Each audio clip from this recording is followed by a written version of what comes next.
তবে কি ভারতের মাটিতে বসেই নিজের বোনের সাথে চুলোচুলিতে লিপ্ত হয়েছেন শেখ হাসিনা? ক্ষমতা হারানোর শোক কি তবে নিজের রক্ত সম্পর্কের বাঁধনও ছিঁড়ে ফেলছে? শেখ হাসিনা কি তার বোন শেখ রেহানাকে গাদ্দার বলে সম্বোধন করেছেন? সম্প্রতি ফাঁস হওয়া এক চাঞ্চল্যকর অডিও ক্লিপ এবং গোয়েন্দা সূত্রের খবরে এমনটাই দাবি করা হচ্ছে, যেখানে স্পষ্ট শোনা যাচ্ছে শেখ হাসিনা তার এই করুণ পরিণতির জন্য সরাসরি দায়ী করেছেন তার ছায়াসঙ্গী ছোট বোন শেখ রেহানাকেই। তার সাথে নাকি নিজের আপন বোন বেইমানি করেছে। শেখ হাসিনা কি তার বোন শেখ রেহানাকে গাদ্দার বলে সম্বোধন করেছেন? সম্প্রতি ফাঁস হওয়া এক চাঞ্চল্যকর অডিও ক্লিপ এবং গোয়েন্দা সূত্রের খবরে এমনটাই দাবি করা। আসসালামু আলাইকুম প্রিয় দর্শক, নতুন একটি নিউজে আপনাদেরকে স্বাগতম। দর্শক, বাংলাদেশের যে বর্তমান রাজনৈতিক প্রেক্ষাপট এবং যে পরিস্থিতি সৃষ্টি হয়েছে তারই আলোকে আপনাদের সামনে বেশ কয়েকটি গুরুত্বপূর্ণ ভিডিও নিয়ে হাজির হয়েছি, যার কিছু অংশ বিশেষ ভিডিও শুরুতেই দেখেছেন। দর্শক, ভিডিও শুরুটা দেখেই কিন্তু বুঝতে পেরেছেন আজকের ভিডিওটা কতটা গুরুত্বপূর্ণ হতে চলেছে। তাই বলবো এক সেকেন্ডও না টেনে পুরো ভিডিওটি দেখবেন। চ্যানেলে নতুন হলে সাবস্ক্রাইব করে রাখবেন পরবর্তী আপডেট পাওয়ার জন্য। ভিডিওতে একটি লাইক করে দেখতে থাকুন সম্পূর্ণ ভিডিওটি। তবে কি ভারতের মাটিতে বসেই নিজের বোনের সাথে চুলোচুলিতে লিপ্ত হয়েছেন শেখ হাসিনা? ক্ষমতা হারানোর শোক কি তবে নিজের রক্ত সম্পর্কের বাঁধনও ছিঁড়ে ফেলছে? শেখ হাসিনা কি তার বোন শেখ রেহানাকে গাদ্দার বলে সম্বোধন করেছেন? সম্প্রতি ফাঁস হওয়া এক চাঞ্চল্যকর অডিও ক্লিপ এবং গোয়েন্দা সূত্রের খবরে এমনটাই দাবি করা হচ্ছে, যেখানে স্পষ্ট শোনা যাচ্ছে শেখ হাসিনা তার এই করুণ পরিণতির জন্য সরাসরি দায়ী করেছেন তার ছায়াসঙ্গী ছোট বোন শেখ রেহানাকেই। তিনি দাবি করেছেন তাকে ভুল বুঝিয়ে দেশ থেকে বের করে দেয়া হয়েছে।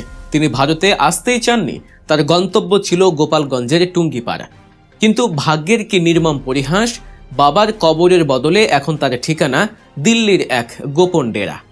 টানা 15 বছরেরও বেশি সময় ধরে বাংলাদেশের ক্ষমতার মসনদে ছিলেন শেখ হাসিনা। নিজেকে তিনি এমন এক উচ্চতায় নিয়ে গিয়েছিলেন যেখানে দাঁড়িয়ে তার মনে হতো এই ক্ষমতা বুঝি চিরস্থায়ী। কিন্তু 24-এর গণ অভ্যুত্থান তার সেই দম্ভকে চূর্ণ বিচূর্ণ করে দিয়েছে। দেশ ছেড়ে পালানোর পর এখন তিনি দাবি করছেন তার সাথে নাকি প্রতারণা করা হয়েছে। আর এই প্রতারণার অভিযোগ তিনি তুলছেন তার সবচেয়ে কাছের মানুষ ছোট বোন শেখ রেহানার বিরুদ্ধে। ফাঁস হওয়া অডিও বার্তায় শেখ হাসিনা যা বোঝাতে চেয়েছেন তা হলো, তাকে বলা হয়েছিল হেলিকপ্টারে করে টুঙ্গিপাড়ায় নেওয়া হবে। তিনি ভেবেছিলেন বাবার কবরের পাশে হয়তো শেষ আশ্রয়টুকু পাবেন, কিন্তু মাঝ আকাশে তিনি বুঝতে পারেন হেলিকপ্টারের রুট পরিবর্তন করা হয়েছে, তাকে আসলে ভারতের দিকে নিয়ে যাওয়া হচ্ছে। এই বিষয়টি তিনি কিছুতেই মেনে নিতে পারছেন না, আর তাই এখন ভারতে বসে ক্ষোভে ফেটে পড়ছেন। নিজের দলের নেতা কর্মীদের বেঈমান তো বলছেনই, বাদ যাচ্ছেন না নিজের বোনও। শেখ হাসিনা তার অডিও বার্তায় যতই বলুক তিনি পালাতে চাননি, বাস্তবতা কিন্তু ভিন্ন কথা বলছে। চলুন একটু ফ্ল্যাশব্যাকে যাওয়া যাক। 5 আগস্টের সেই উত্তাল দুপুরে গণভবনের ভেতরে ঠিক কি ঘটেছিল? কেনই বা দুই বোনের মধ্যে এমন সাপে নেউলে সম্পর্ক তৈরি হলো? 4 আগস্ট রাত, ঢাকা রাজপথ তখন উত্তপ্ত, লাখো মানুষ রাস্তায় নেমে এসেছে। অন্যদিকে গণভবনের ভেতরে তখন চরম উত্তেজনা। রাত 12টার দিকে শেখ হাসিনা 3 বাহিনীর প্রধানদের ডাকলেন। সেই বৈঠকে উপস্থিত ছিলেন তার নিরাপত্তা উপদেষ্টা তারেক আহমেদ সিদ্দিকীও। সেনাপ্রধান ও অন্য কর্মকর্তারা তাকে বোঝানোর চেষ্টা করলেন যে পরিস্থিতি নিয়ন্ত্রণের বাইরে চলে গেছে, এখন আর বল প্রয়োগ করে মানুষকে থামানো যাবে না। কিন্তু শেখ হাসিনা এসব কথা কানেই তুলছিলেন না, কারণ তিনি তখনও প্রচণ্ড ক্ষুব্ধ। তিনি সেনা প্রধানকে ধমক দিয়ে বলছিলেন কেন তারা কঠোর হচ্ছেন না। তিনি নির্দেশ দিচ্ছিলেন প্রয়োজনে আরও গুলি চালাতে হবে। তার ধারণা ছিল সেনাবাহিনী যদি শক্ত হাতে দমন করে তবে সব ঠান্ডা হয়ে যাবে। এই বৈঠকে তারেক সিদ্দিকী শেখ হাসিনাকে পূর্ণ সমর্থন দিচ্ছিলেন।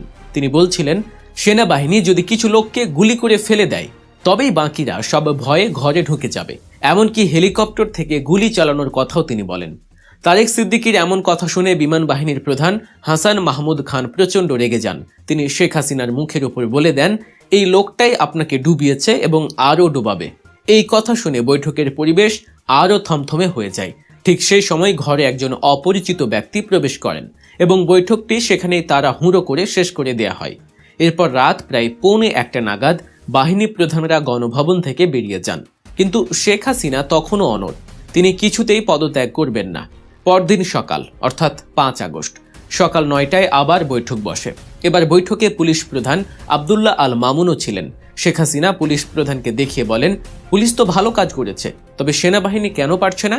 তখন পুলিশ প্রধান অসহায়ভাবে জানান যে পুলিশের পক্ষে আর সম্ভব নয়, তাদের গোলা বারুদ শেষ হয়ে গেছে এবং পুলিশ সদস্যরা টানা ডিউটি করে ক্লান্ত হয়ে পড়েছে। তাছাড়া জনগণের যে ঢল নেমেছে তা পুলিশ দিয়ে আটকানো সম্ভব নয়। এই কথা শোনার পরও শেখ হাসিনা কোনোভাবেই হার মানতে রাজি ছিলেন না। সামরিক কর্মকর্তারা তাকে আবারও বোঝান যে সময় খুব কম, জনতা গণভবনের দিকে ধেয়ে আসছে। এবার শেখ হাসিনা রাগে ফেটে পড়েন। তিনি চিৎকার করে বলেন, তোমরা আমাকে গুলি করে মেরে ফেলো এবং এই গণভবনেই কবর দিয়ে দাও, তবুও আমি ক্ষমতা ছাড়ব না। পরিস্থিতি যখন হাতের বাইরে চলে যাচ্ছে তখন সামরিক কর্মকর্তারা ভিন্ন পথ অবলম্বন করেন। তারা শেখ রেহানাকে আলাদা একটি রুমে নিয়ে যান। সেখানে তারা রেহানাকে বুঝিয়ে বলেন যে আপনার বোনের প্রাণ এখন হুমকির মুখে। এখনই যদি তিনি সিদ্ধান্ত না নেন তবে কিছুক্ষণ পর হয়তো আর আমরা তাকে বাঁচাতে পারবো না, কারণ ঢাকার চারপাশ থেকে লং মার্চ করে মানুষ গণভবনের দিকে আসছে। শেখ রেহানা পরিস্থিতির ভয়াবহতা বুঝতে পারেন। তিনি এসে তার বড় বোন শেখ হাসিনার পা জড়িয়ে ধরেন। কান্না জড়িত কণ্ঠে তিনি বোনকে বলেন, আপা চলো আমরা সরে যাই, নইলে ওরা তোমাকে মেরে ফেলবে। কিন্তু শেখ হাসিনা তখনও জেদ করে বসে আছেন। তিনি বোনকেও সরিয়ে দেন। কোনো উপায় না দেখে তখন কর্মকর্তারা শেখ হাসিনার ছেলে সজীব ওয়াজেদ জয়কে ফোন করেন। জয়কে বলা হয়, আপনার মাকে বুঝান, তিনি কারো কথা শুনছেন না, সময় খুব দ্রুত ফুরিয়ে আসছে। জয় তখন ফোনে তার মায়ের সাথে কথা বলেন। ছেলের কথা শুনে অবশেষে শেখ হাসিনা নরম হন। তিনি বুঝতে পারেন যে তার সামনে আর কোনো পথ খোলা নেই। অবশেষে তিনি পদত্যাগ করতে রাজি হন। কিন্তু তিনি জাতির উদ্দেশ্যে একটি শেষ ভাষণ রেকর্ড করতে চেয়েছিলেন। তিনি চেয়েছিলেন দেশবাসীর উদ্দেশ্যে কিছু কথা বলে যেতে, কিন্তু সামরিক কর্মকর্তারা। প্রিয় দর্শক, সম্পূর্ণ ভিডিওটি দেখলেন, অবশ্যই বুঝতে পেরেছেন ভিডিওটি গুরুত্বপূর্ণ ছিল। দর্শক, এই ভিডিওতে যে তথ্যগুলো আপনারা পেয়েছেন এ বিষয়ে আপনাদের কি মতামত তা অবশ্যই কমেন্টে জানাবেন এবং পরবর্তী আপডেট ভিডিওগুলো সবার আগে পেতে চ্যানেলটিকে এখনই সাবস্ক্রাইব করে রাখুন। এই মুহূর্তে বিদায় নিচ্ছি, দেখা হবে পরবর্তী কোনো ভিডিওতে। সে পর্যন্ত ভালো থাকুন, সুস্থ থাকুন। আসসালামু আলাইকুম।